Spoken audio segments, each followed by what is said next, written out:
Ya, ketemu lagi. Ini tamu saya kali ini istimewa. Aduh, please jangan ngomong Junior, tapi I learn a lot. Terutama bagaimana untuk menjadi seorang YouTuber. Saya bertemu dia kemarin di lokasi. Karena saya adalah orang yang mendapatkan kehormatan. Orang tua ini menjadi salah satu casting dalam film yang sebentar lagi beredar. Bucin. Anda Vida Lopez. Terima kasih banget Mas Helmi, thank you so much. Aduh, justru saya yang terhormat ya. Justru bukan saya yang terhormat di sini Mas Helmi. Aduh. Iya, betul. Mas Helmi main di film Bucin. Sebagai apa kita nggak boleh spoiler. Nggak boleh tahu. Kok nggak boleh tahu ya? Nggak boleh. Kejutan. Tadi udah WhatsApp Chandra. Chan, ini bentar lagi bakal ngomong di acara Mas Helmi. Boleh ngomong, ya boleh ngomong dia di film Bucin. Tapi nggak boleh ngomong kenapa dan di sini apa, nggak. Itu benar-benar nggak boleh. Tapi BTW sangat menarik. Nah itu aja. Dan itulah, sebentar saya bahas. Bucin jadi beredar kapan sih? Bucin akan beredar 18 September 2020 di Netflix. Hanya di Netflix. Tidak di bioskop? Tidak di bioskop. Eksklusif di Netflix? Eksklusif, ini jadinya Netflix original. Seluruh dunia? Seluruh dunia. Internasional? Akan ada subtitle-nya? Ada subtitle-nya. Jadi teman-teman saya yang dari kemarin dari Jerman, UK, Jepang, Singapura, Turki itu kirim. Lihat dong di bahasa Turki apa? Ada penjelasan. Pokoknya itu sangat menarik. Bahasa Inggrisnya Bucin apa? Whipped. Apa? Whipped. WHIPPED. Whipped. Oh ya? Whipped. Tapi bukan whip cambuk. Maksudnya kayak you're whipped from love. You're such a bucin. Jadi diperbudak. Yes, because bucin kan budak. Cinta. Nah, tapi bukan whip secara budaknya, tapi whip perasaannya. Gak banyak orang tahu gue main. Aduh. Dan saya mau curhat sekarang. Dulu saya ngumpet-ngumpet. Jadi saya itu waktu itu it's like horrible enough, you know. Oke. Ya, karena waktu saya saya bilang saya mau, tapi scene-nya harus malam karena saya I have to finish my job di TVRI. Saya masih jadi dirut TVRI dan hari itu sebenarnya saya menerima surat rencana pemecatan dari Dewan Pengawas. Dan itu bocor. Ya. Saya waktu itu konsentrasi saya udah nggak tahu kayak apa. Saya penghafal naskah yang sangat baik, Dopi. Iya, betul. Tapi bayangin, saya nerima kali ada 150 WA, minta konfirmasi dan telepon. Dan media heboh. Dan media heboh mencari saya. Itu, ya. Gitu. Dan tapi saya tenang, tapi ini banyak banget. Dan akhirnya lumayan lah saya bermain berapa scene. Sebagai apa nanti? Nggak beda, ya itu dia. Gue main dengan anak-anak muda ini. Tapi terima kasih banyak BTW. We're very thankful bisa main di film Bucin. Terima kasih banyak. Wah, saya kehormatan dong. Aduh, nggak saya. Cameo-nya luar biasa. Ada Deddy Gobuze. Ada cameo-nya ada Mas Deddy, Uus, ya. Ada siapa lah? Aduh, ada beberapa cameo yang saya nggak boleh sebut. Ada deh. Banyak rahasianya nih. Ini anak jago banget jualannya gitu. Ya, dan what I learn gitu. Jadi kita orang tua ini ya saya bilang dong. Yeah. Sekarang tim saya semuanya anak-anak muda. Karena dunia sudah berubah. Ya, dunia media sekarang sudah dikuasai oleh anak muda. Ya, media konvensional udah pindah ke media sosial. Ya. Jadi bioskop aja sekarang kita nggak tahu kapan bioskop akan normal gitu. Betul. Dan banyak film kayak kemarin filmnya Johnny Depp Mulan langsung ke OTT over the top. Langsung ke OTT, ya benar. Dan sekarang wow. Bucin juga ke OTT. Iya. Ke OTT. Iya, tapi emang the key is to adapt, right? Itu yang saya belajar dari ibu saya. Ibu ya. Mama saya diplomat. Dan saya dari kecil pindah-pindah negara. Pindah negara dari Norway, Denmark, India, Indonesia. My mom always taught me, you have to be adaptive. Karena itu rahasia hidup. Itu rahasia hidup. Karena situasi kita nggak tahu situasi gimana bisa berubah. Dari dulu mama udah ngomong gitu? Mama selalu ngomong gitu. Karena sebagai anak diplomat kita kan setiap 3-4 tahun selalu pindah-pindah negara. Pindah lingkungan, pindah situasi, pindah budaya. Apapun. Dan kamu harus belajar untuk mengadaptasi. Tapi be yourself. Jangan menghilangkan jati diri. Tapi you have to adapt to your surroundings, but still be true to who you are. Itu yang mama. Tetap menjadi orang Indonesia, orang Flores. Betul. Saya kemana-mana, saya tahu saya sering ngomong bahasa Inggris. Tapi kalau tanya semua teman-teman saya, setiap kali saya keluar negeri, setiap kali saya tuh sangat bangga dengan identitas saya sebagai orang Indonesia. Contoh, salah satu channel YouTube di Indonesia yang punya kata Indonesia siapa? Skinny Indonesian 24. Wow. Indonesianya tuh walaupun kita ngomong bahasa Inggris, karena saya menunjukkan I'm in Indonesia, karena saya bikin channel itu di India. Pas saya SMA di India. Itu pas di SMA India? Saya pas 17 tahun, saya SMA kelas 10 tahun yang lalu? 10 tahun yang lalu. Saya bikin channelnya di India. Saya satu-satunya orang Indonesia di sekolah saya. Oke. Ya untuk membedakan, saya dulu kurus banget. That's skinny. Skinny.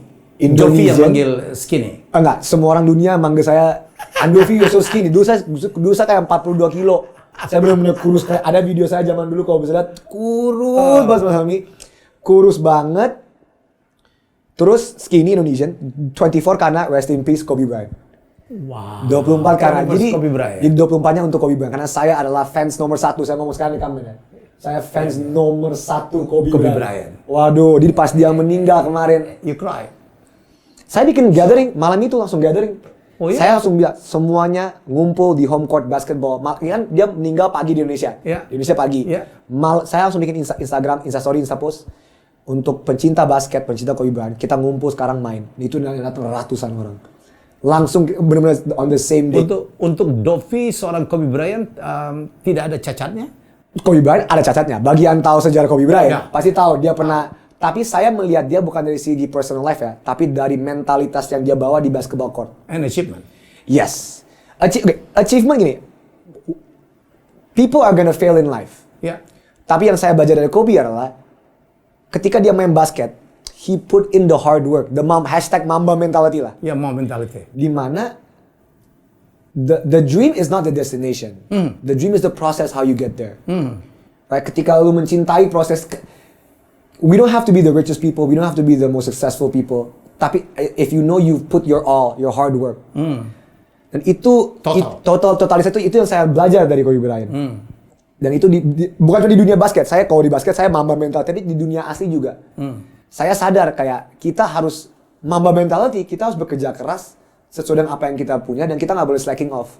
Boleh 1-2 hari 3 hari santai, relax, boleh. Tapi itu diambil. Itu yang saya baca dari Kobe. Kalau dia kan juara juga, ya kita tahu lah prestasi dia ya. Sangat 5-time NBA champion udah semuanya kita udah tahu semua prestasi dia. All Stars. All Star 16-time NBA All Star. Aduh, saya udah tahu semuanya. Tapi itu dia.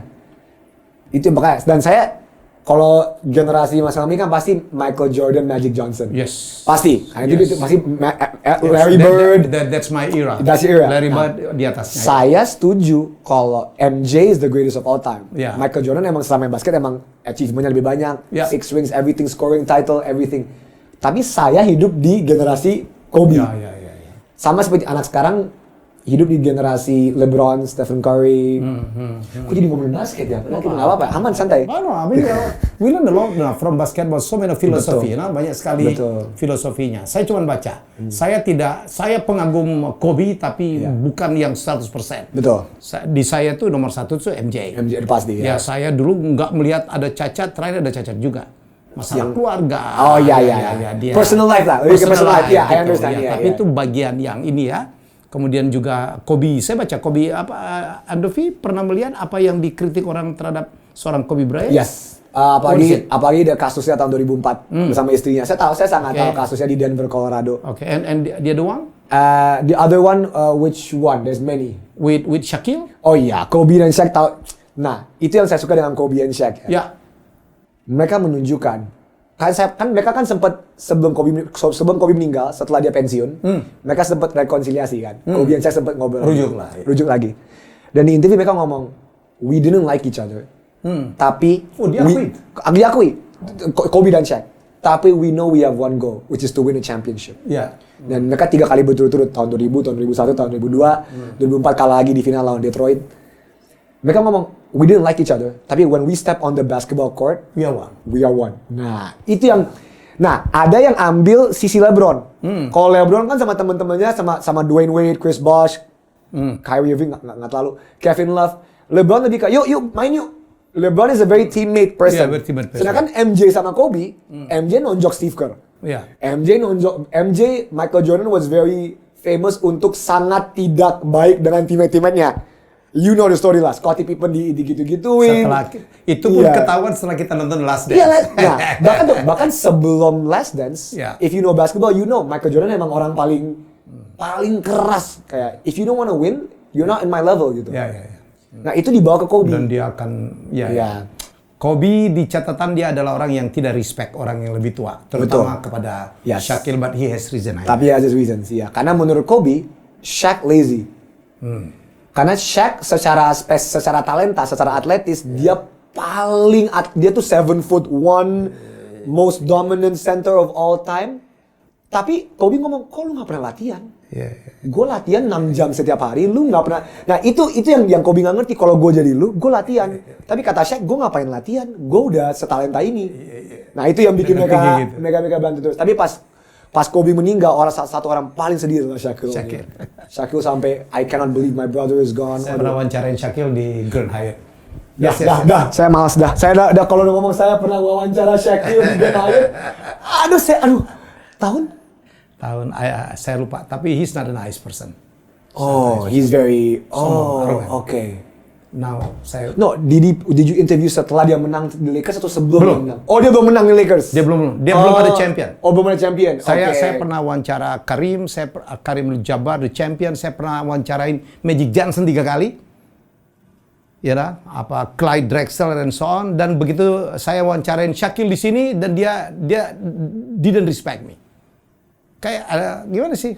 Saya sampai bilang loh, Dovi, hey, you are not the champion yet. I don't see your ring now. Abis itu dia baru lisan. Oh, this guy harus digituin. Saya emang harus digituin, Tunggu. Gila loh. Gua nanya dia nggak dengerin. Dia ketawa-ketawa sama temennya. Tunggu, boleh saya rewind sebentar? Ya. You interviewed Magic Johnson. Yes, 3 times. 3 times. Sebelum dia datang ke Indonesia, sebelum dia datang saya ke sana, dan saya diundang ke Beverly Hills dan saya wawancarain dia. Dan Kareem Abdul-Jabbar. Oh, Kareem Abdul-Jabbar long before. Dan Kareem itu unhappy person, you know. Dia merasa lahir terlebih dahulu sebelum pemain NBA kaya raya, sebelum basketball. Dia kan terlibat masalah keuangan. Yes, I know about it. Oh, Magic sih. Saya wawancara dia di Beverly Hills Hilton, tempat Whitney Houston meninggal. Saya tahu banget. Tunggu. Guys, bagi para penonton di rumah. Kalau lu fans basket dan lu denger orang ngomong, I've interviewed Magic Johnson. Tadi kalian reaksi gue gak? Reaksi gue tuh bener-bener kayak, karena he's a nice guy. Saya fortunate enough to work with the NBA. Saya udah interview Kyrie Irving. Saya udah interview Stephen Curry. Saya udah interview Westbrook. Harden. I've interviewed the new generation.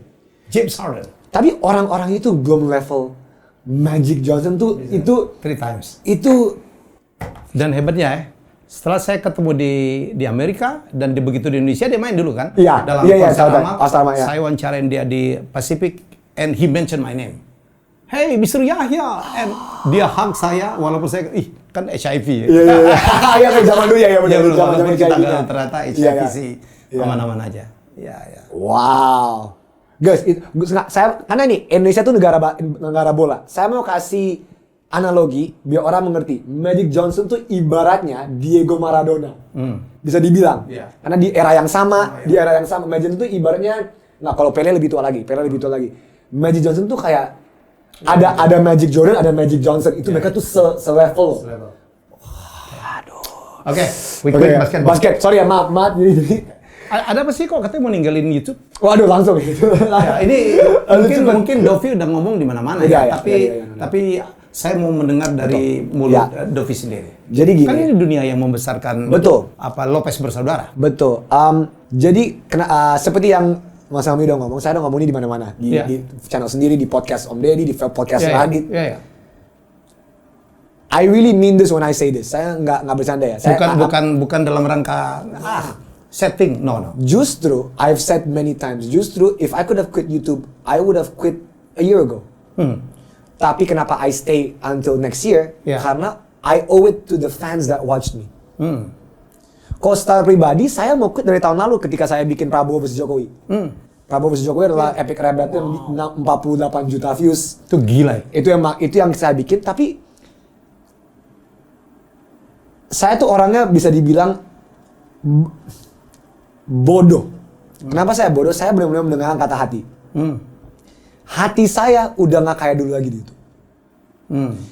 Dulu YouTube for me, karena saya adalah salah satu orang yang mulai tahun 2011 ketika orang Indonesia belum mulai nothing lah, belum ada apa-apa. YouTube was really something that made me happy, made me very passionate.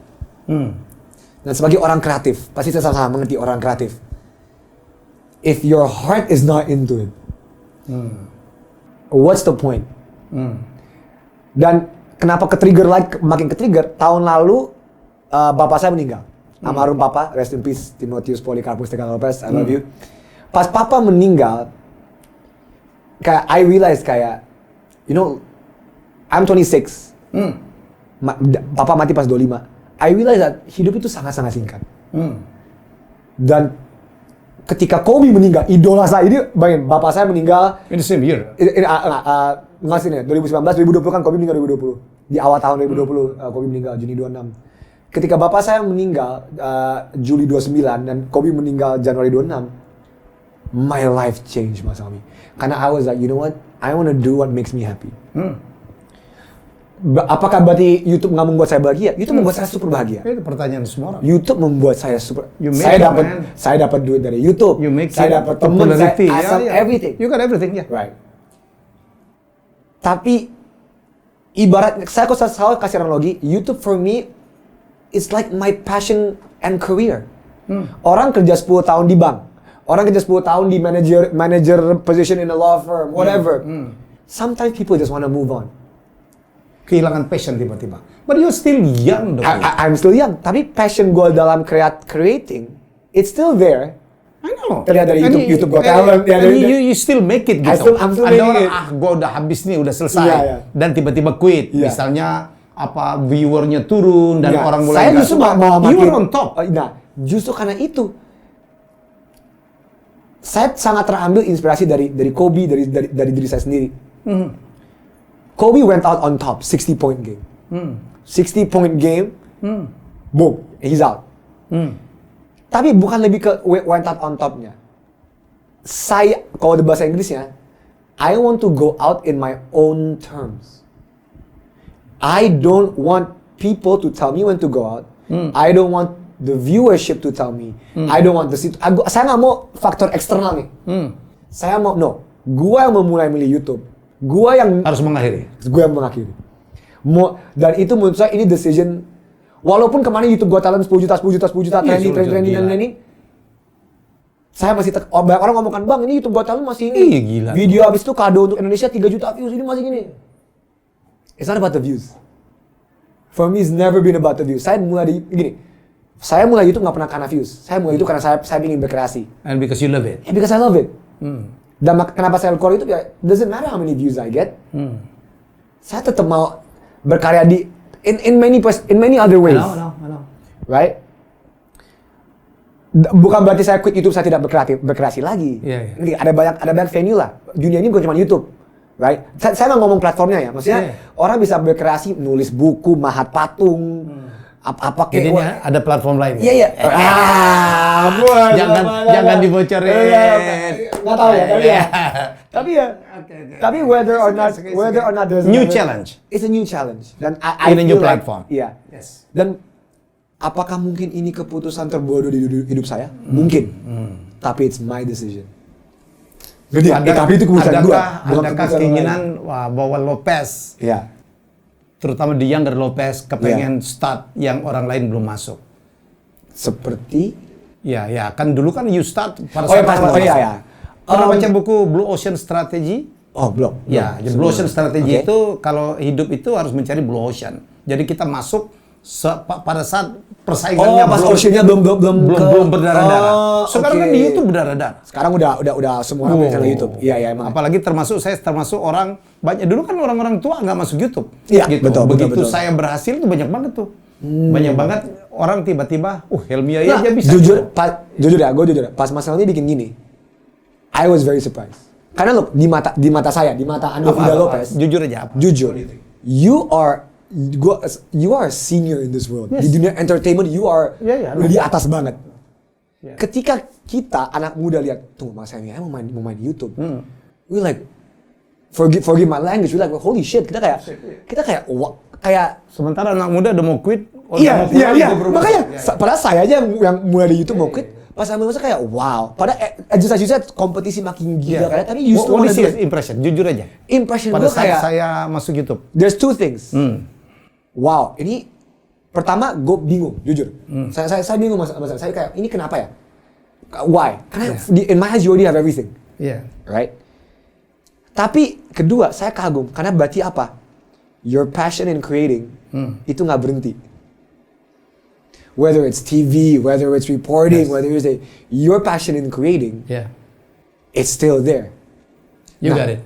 So In a way saya nggak bilang kita mirip. In a way kita mirip karena passion saya kayak itu masih ada. Tapi kebetulan bukan YouTube. Saya malah mau keluar. Ya. Jadi Dovi, yes you're right. Jadi the second analysis is right. Jadi pada saat saya diberhentikan di Root TVRI, ya. Dan saya nggak mau baper, ya. Dan saya kemudian I quit from televisions, gitu. Dan saya harus bukan ya. Saya dibilang harus juga enggak. Tiba-tiba sekelompok anak muda memaksa saya masuk YouTube.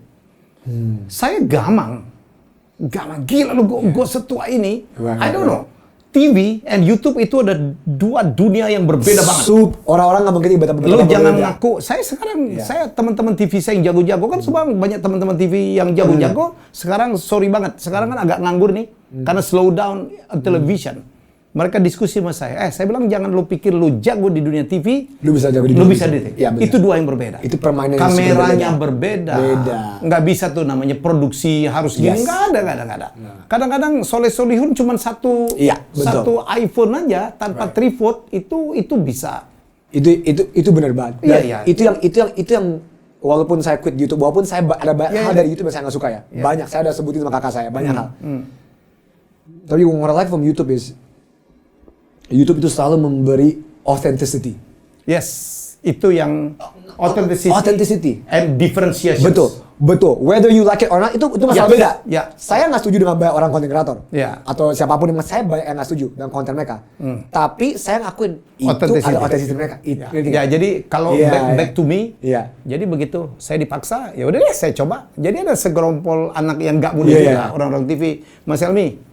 Nggak usah mikirin gaji kita, nggak usah mikirin alat dari kita semua, pokoknya Mas Helmi tampil aja padanya. Saya bilang, apakah saya punya potensi? No, you have it. Your public speaking, gitu, inspirasinya. Benar. Saya coba, gila, 3 minggu 100.000. Right. I saw that. Dapat silver play button kan? Silver play button dalam in the short 3 minggu. Jadi menurut saya, wow. Dan tapi saya akhirnya menemukan apa ya? Media ekspresi lah. Yang justru di TV kita nggak ada, Dovi. Di TV kita diatur, sangat harus berkompromi dengan pemilik, dengan produser. Yang ngomong ini bukan saya, yang ngomong ini. Yang ngomong ini senior entertainment. Dengan pengiklan, dengan masyarakat. Kita ngelihat Nielsen rating, kalau nggak bagus, no matter how good gitu, our idea, gitu, our creativity, no. Dan saya udah puluhan tahun, saya 30 tahun. Tahun ini saya 30 tahun di dunia TV. Nanti gitu. I feel it. Kita didikte atau berkompromi dengan pasar. Kadang-kadang karya kita yang bagus-bagus itu harus kompromi. Betul. Dan di YouTube, waduh. Saya mau ngomong apa aja terserah deh. Itu dia. Dan itu yang saya setuju kayak. Nah, dan ini yang saya sama kakak saya lagi fighting sekarang. Kakak saya jauh lebih vokal daripada saya soal ini. Dia ngomong kayak YouTube atau jangan usah YouTube, whatever new media. Jangan kalian stuck dengan permainan media lama. You are who you are. Kok tiba-tiba kalian jadi kemakan pasar mau apa? Right? People go out from old media untuk be themselves. Jangan terjerumus dengan whatever what old media. Dan sekarang udah begitu ya. Udah mulai itu yang saya tangkap. Saya nonton tadi. Saya menghabiskan yang part terakhir dari YouTube Got Talent itu mah gila. Dovi bersaudara, Lopez bersaudara, ini gila. Saya kayak orang bodoh tau gak? Kreativitinya. Terus saya nonton yang behind the scene, The BTS. BTS apa sih ini? Ini band Korea behind the scene. Gila gitu. Jadi semuanya dibuat serius. Orang pikir YouTube kan modalnya kecil, itu serius. Dengan how many cameras? It was total 6 cameras. 6 cameras with all the lighting. Yes, all studio. Dan itu studio kita bikin sendiri, set kita bikin sendiri.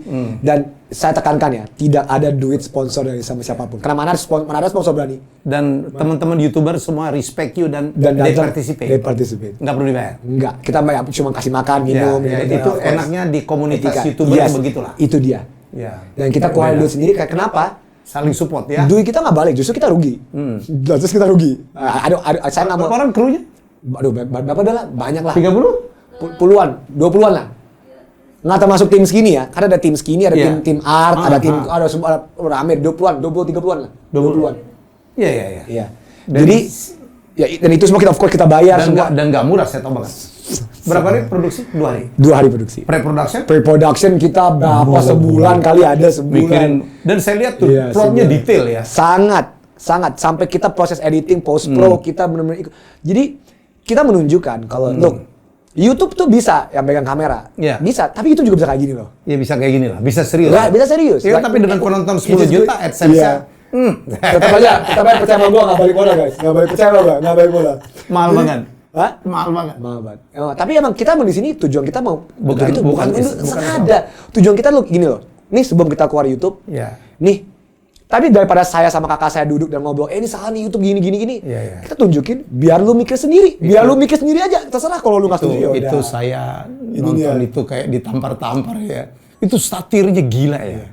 Terima kasih banyak. Satirnya gila. To hear this coming from you, jujur saya kayak tadi pas kita di bawah sebelum kita syuting, I heard this and I was like, yo, saya nggak percaya Mas Ami nonton full. Saya nonton mana? Jadi saya begitu, saya tuh kan orangnya serius. Iya. Jadi kalau saya udah ini ya, saya tuh sama kali ya. Saya sama dengan Denny Sumargo yang barusan jadi itu. Jadi once kita masuk, kita nggak boleh tanggung. Betul, harus tahu, Saya tahu, saya masuk ke dalam konten yang subscriber saya nggak berharap jutaan tuh.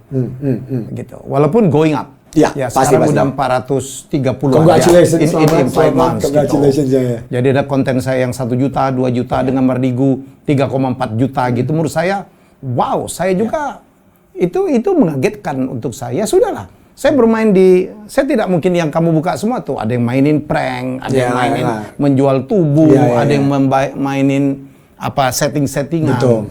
Jadi emang itu bukan gaya kita, sama sekali. Saya serius saja.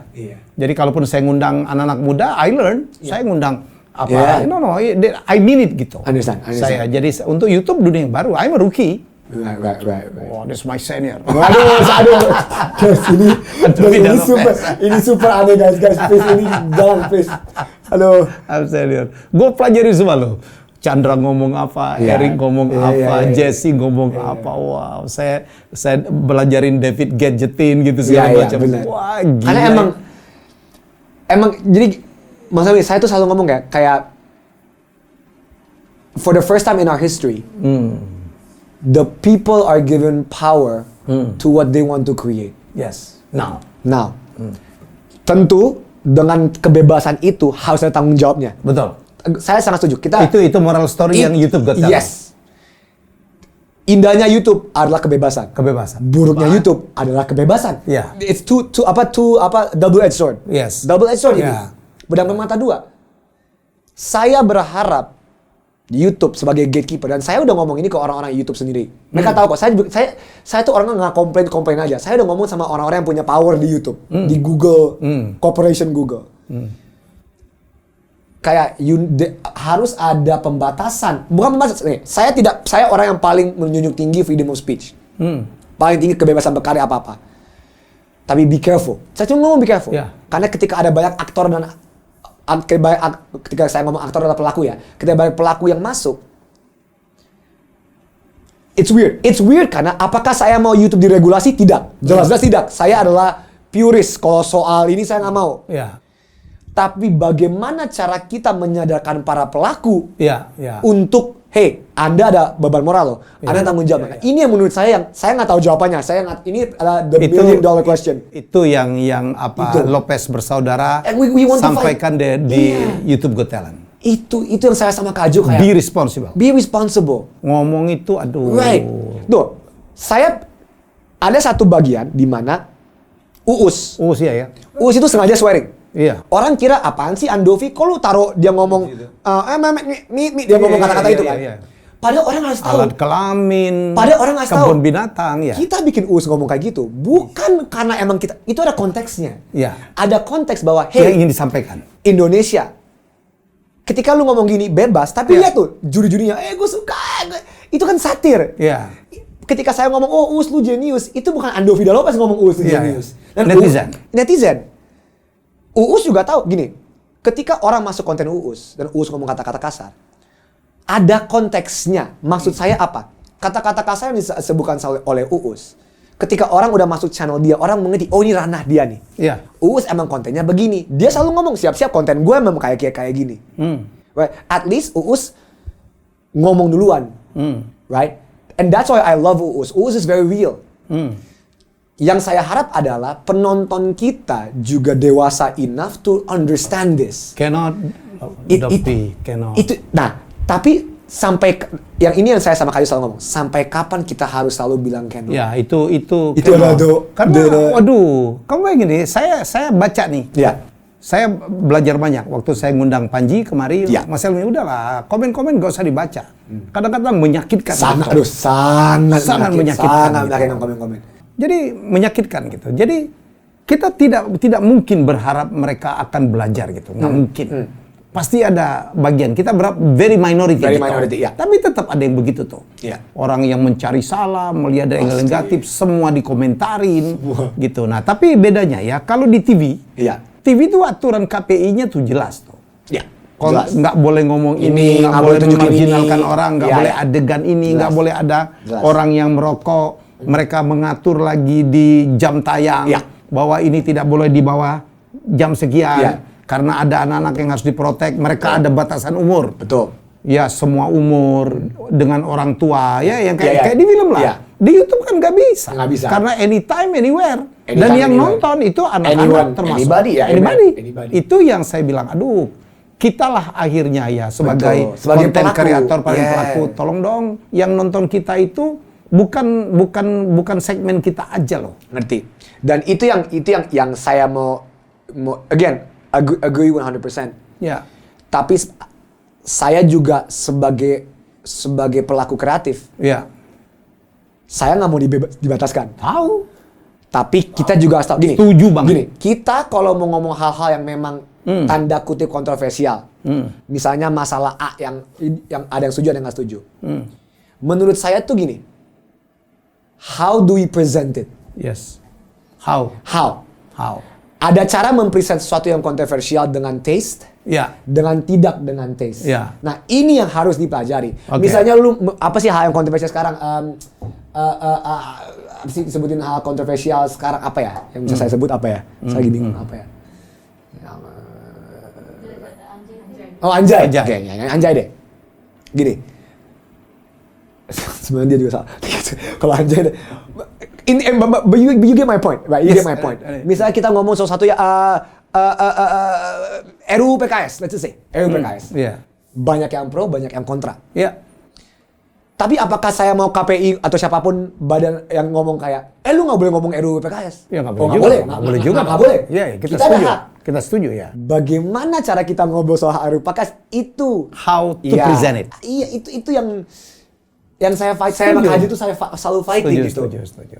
Saya sih bukan apa-apa, kayak yang ngerjain orang gitu ngasih orang sampah gitu sampai kapanpun atas nama apapun. No. Iya benar. Ada namanya logika dasar lah. Oh iya. Atas dasar this is creativity gitu. Kita sama-sama orang kreatif, Bos. Gini, kalau there are many ways untuk bikin lelucon yang misalnya kayak lu mau kasih sampah.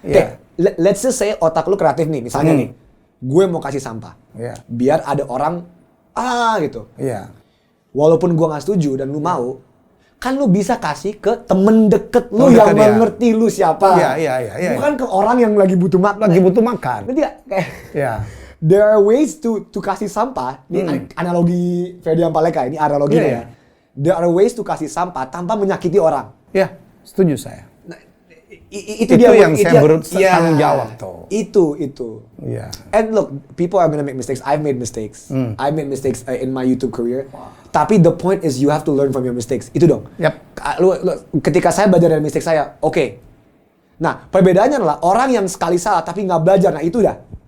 Saya paling nggak suka sama orang yang udah sekali mistake, tapi nggak belajar dari kesalahan itu. Itu berarti lu sengaja nih. Udah tahu lu salah, tapi lu nggak belajar. Ya. Nah, itu dia gitu. Itu yang tapi again kalau kita ngomong gini terus masalah utamanya soal pendidikan. Misalnya pendidikan menurut saya pendidikan is the number one key issue. Mau dididik kayak gimana, mau kita bikin konten sebagus apapun, sejelek apapun. Kalau pada dasarnya level pendidikan kita sekian, nggak akan keterima. Lopez bersaudara ada nggak yang merasa, sekarang ada isu juga gitu. Oh, tiba-tiba selebriti menyerbu ranah YouTube gitu ya. Saya dari dulu selalu ngomong, Gen, saya nggak ada masalah. Banyak orang kira karena kita YouTuber lama, kita masalah. Kan ada berapa YouTuber lama, ada Queen, ya. Ada. Saya nggak, maksudnya saya tidak masalah. Kebebasan. Ya. Lu mau A, B, C, D, gue nggak usah sebut nama, silakan kalian semua tahu lah. Masuk itu silahkan.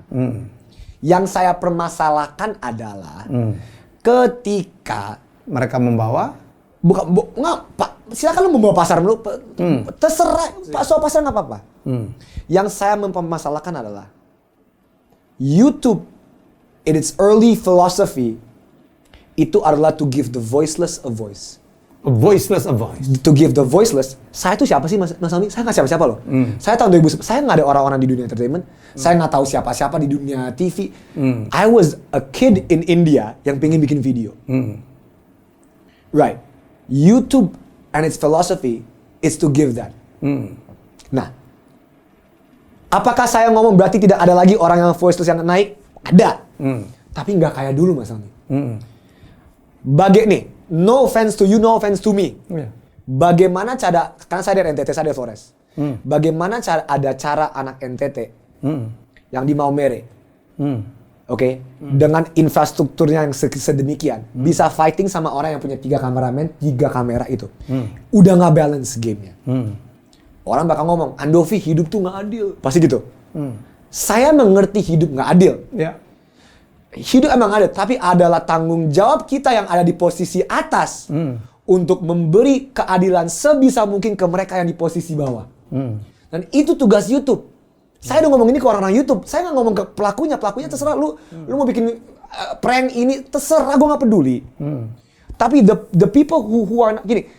Karena gini, ketika mereka jadi inspirasi saya siapa? Inspirasi saya ketika bikin YouTube adalah YouTuber senior US yang tahun 2006-2007. Ryan Higa, Ray Will, ini orang ini lebih senior daripada saya. Ini pas YouTube baru tahun 0. The legend. The real legends ini yang itu. Ketika anak zaman saya kan sebelum pandemi saya sering ngomong di talk show SMA, universitas di seluruh Indonesia. Misalnya saya sama Kajo. Dulu tahun 2014-2015, Bang, gimana cara bikin video keren? Sekarang pertanyaannya, Bang, gimana cara bikin video laku? Different. Mindsetnya udah berubah. Dan sangat dangerous ketika anak umur 13, 14, 15, 16, 17 ngomongnya bukan, Bang, saya mau bikin video bagus nih. Gimana caranya? Soal laku atau enggaknya urusan nomor 1A. Sekarang adalah, Bang, saya pernah ditanya ini di talk show. Bang, aku bikin video nggak laku. Tapi waktu itu aku bikin video, aku kerjain temen aku laku banget. Jujur aku nggak mau lakuin ini. Itu bukan aku. Aku lebih suka ngakuin A. Tapi because the numbers are there dan orang-orang karena yang ini lagi trending, I do this. Dan ini sad karena ini bukan satu orang, ini satu generasi. Generasi saya pas saya bikin YouTube, begini, saya tuh paling benci orang ngomong generasi saya lebih baik, enggak. Tapi pada faktanya adalah ketika generasi kita Chandra, Bayu Skak, Eno Bening bikin YouTube, kita melakukan kayak apa sih yang menurut kita bagus untuk kita? Orang suka atau enggak terserah, gue gak peduli. Dan itu keluar dengan ciri masing-masing dulu. Dan itu ciri khas masing-masing. Nah, saya potong bentar. Saya baca satu artikel bahwa teman-teman selebriti membawa apa yang dilakukan di TV yang dulu laku tuh. Oke. Itu saya juga baca. Gitu. Reality yang ternyata tidak reality. Betul. Saya kan pemain reality show nih. Betul. Tapi kan ada yang membuat reality which is not the reality. Betul. Gitu. Itu yang sekarang yang diimport gitu. Diimport semua ke YouTube. Ke Instagram, whatever. Iya. Gitu. Jadi apakah itu juga yang termasuk dikomplainkan oleh para penduduk asli YouTube? Saya bukan penduduk asli YouTube. Saya cuma pelaku doang. Karena I also grew up with TV.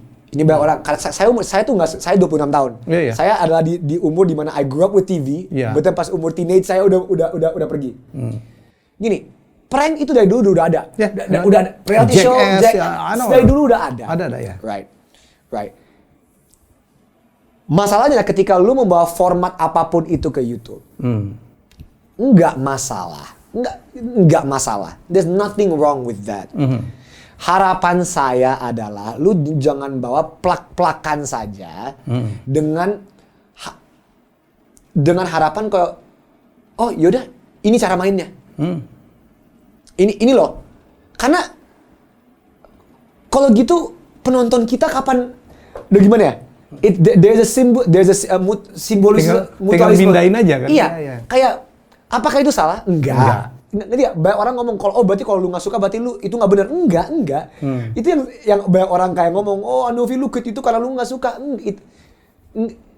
Logika dasar harus dilatih dulu. Yeah. Nah, silakan lu membawa, tapi ingat kayak when you bring it here, there are consequences to your actions. Itu sih, ada konsekuensi terhadap apa yang dilakukan. Right? Dan konsekuensi ini apakah itu buruk atau baik? Debatable. Banyak orang mendebat. It's a very debate. Tapi emang there is no right answer to this question. Jujur aja, nggak ada. Siapa gua? Gua bukan KPI, gue bukan.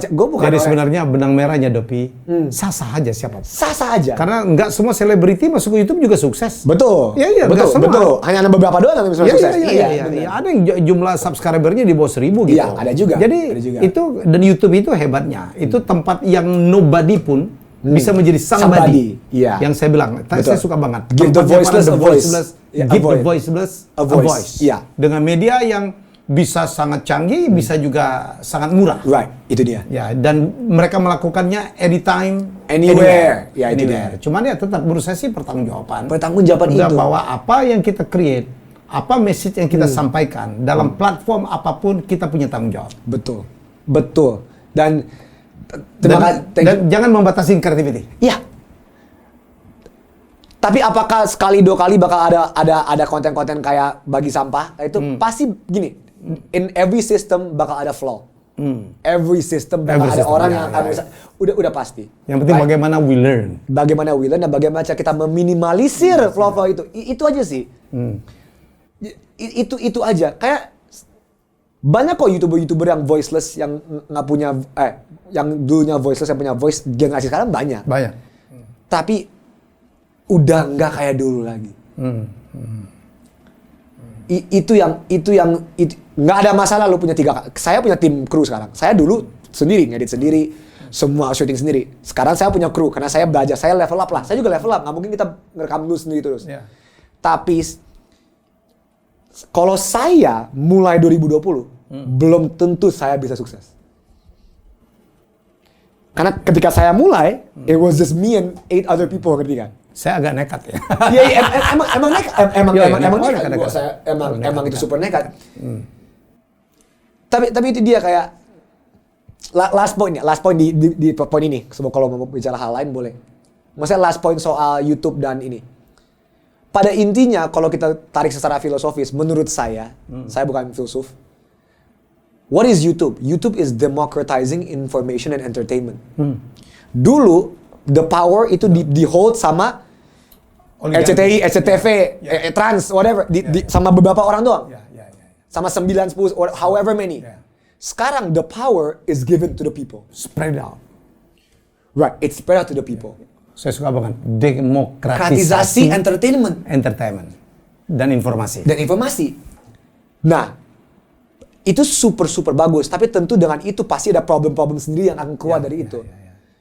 Tapi gini, menurut saya, if history can teach us anything, adalah ketika kekuasaan itu tidak dalam orang-orang beberapa, maka hidup akan jauh lebih baik. Demokrasi terjadi kenapa? Karena orang udah muak 1-2 orang menguasai dunia. Itu kenapa raja dulu turun. Itu kenapa Pharaoh. Kalau kita lihat dari sejarah, lupakan entertainment, sejarah kekuasaan. Orang itu muak 1 orang itu berkuasa akan apapun. Jadi no oligarki. Iya, no oligarki. Benar ya, right. No oligarki. Tapi bakal orang debat, tapi bang sekarang kan ada orang miliar. iya. Tapi nggak kayak dulu. Dulu kalau gua berkuasa, lu siapa lu diam. Iya. Gua bisa diamin lu. This is different. Ya, this is different. Jadi itu dia kayak whatever the platform is, mau itu YouTube, Netflix, Instagram, Twitter, TikTok, I don't care. Tapi it's about mengasih kekuasaan terhadap orang yang dulunya tidak berkuasa. Itu yang filosofi dasar itu yang saya bertanggung jawab lah. Itu dia. Emang ini kok jadi dalam. Keren. Omongan kita jadi tiba-tiba bang tadi ngomongin Magic Johnson, Sekarang ngomongin kekuasaan demokrasi, ya itulah. Di Helmi Yahya Bicara, itu dia kita. Ini keren banget itu dia. I love this boy. Terima kasih banyak. Tapi I learn a lot. Thank you. I mean it. Terima kasih. Karena untuk saya YouTube, media sosial ada dunia yang baru. I don't know. Saya 6 bulan ini saya belajar. Mungkin Dovi udah dengar. Saya sekarang lagi sedang membuat MCN. And this is serious one. Ya. My target, Saya tahu kok. dalam 2 tahun saya akan memegang 60 konten. Betul. Tidak hanya YouTube. Tapi ya banyak platform lain tapi juga. Ya, platformnya tetap. Ngerti. Saya akan manage, saya akan Ngerti. memang kita punya benang merah. Ngerti. Ya. Dan saya berharap MCN-nya Mas Helmi Ya. itu tadi menjunjung tinggi prinsip-prinsip tadi. Ya. Apapun tadi prinsip tadi kita kita ngomong, harus sepakat. itu dia. Ya. Dan Itu betul-betul kita pilih. Ya. Itu ada yang generasi itu ada saya, ada beberapa big name gitu, ada Bong Chandra dan kemudian ada beberapa anak ada muda. Bong Chandra. Ada Bong Chandra. Bong Chandra with us. I mean so many big name lah. Iya. Ya akan bersama kita. Tadi saya ngomong dengan pebasket sombong mungkin akan bergabung. So many. Karena Rian The Massive. Ya IP ya yang itu juga akan bergabung. Tapi kita punya benang merah. Kita benerin lah. Betul. Kita benerin lah bahwa dan menarik lah kalau kita punya semacam we will manage it professionally. Ya. I agree. Will manage it professionally. Jadi makanya saya belajarin semua. Saya nonton semua loh. Saya nontonin yang mancing, saya nontonin cap-capung, saya nonton semua. Saya nonton yang luar negeri. I watch Skinny Indonesia 24 tentu saja. Wah, saya nonton semua. Saya lihat di mana sih benang merahnya dan saya belajar lah gitu. Karena saya juga ada membuat beberapa channel baru tuh, kayak James Gui dengan motivasinya. Big name lah. Nanti ada politik, ada cooking show, ada fishing, ada gardening, ada informasi. Ya kita punya inilah, kayak magazine lah. Ngerti. Itu sangat menarik. Ya, the new era is coming. Emang, the new era is already here. Itu dia, it's already Watch here. out. Watch out. Ya, sementara Dovi tinggal. Tapi saya percaya dia punya mainan baru. He's so smart and so kreatif. Gak mungkin orangnya akan diam. Saya nggak mungkin diam. Tapi ada hal-hal lain lah. Oh, sama terakhir, can I say this one more time? Karena banyak orang selalu nyerang saya soal kayak gini. Bang, tapi kan nggak masalah lu nyari duit di YouTube. Saya nggak pernah bilang itu masalah. Nggak pernah. Track record saya nggak pernah salah lu cari nafkah YouTube, menafkahi keluarga. Nggak masalah. Tapi ingat, saya selalu ngomong ini di mana-mana. Kalau tujuan utama lu adalah duit, Anda tanda kutip akan menghalalkan segala cara untuk mendapatkan duit tersebut. Duit tuh jangan jadi tujuan satu, bisa jadi 1A, 1B. Betul. Ngerti? Karena ketika visi misi lu udah duit, bisa aja gue buka baju telanjang kayak lagi sekarang, 10 juta view sekarang. Heboh, Andovi di Helmi Yahya Bicara telanjang, buka baju, ngomong kasar. 40 juta aja. Nggak bisa, tapi kan itu tujuan saya emang bukan itu, ngerti nggak? Always make it 1A, 1B. Boleh orang-orang kayak bang, gue begini untuk menafkahi keluarga. Boleh, tapi ingat, don't be blinded by it. Itu aja. Setuju. Itu aja. Setuju. Hari ini saya belajar banyak betul-betul. I mean it. Ya, jadi saya dalam proses transformasi itu juga yang membuat saya makin muda. Saya bergaul sama mereka. Terima kasih. Tim saya pun anak muda kepala 3 paling tua, kepala 2 paling 3 gitu. I learn a lot karena dunia sudah berubah. Terima kasih. Ya, jadi David Daloves hari ini di channel kali ini, di episode kali ini teach us a lot gitu. Untuk ada baik yang baru mau masuk, mau memahami tentang dunia sosial media, YouTube, saya berharap kita mendapatkan banyak sekali from the player. Terima kasih banyak. Mas Helmi, terima kasih banyak ya. Amin, terima kasih.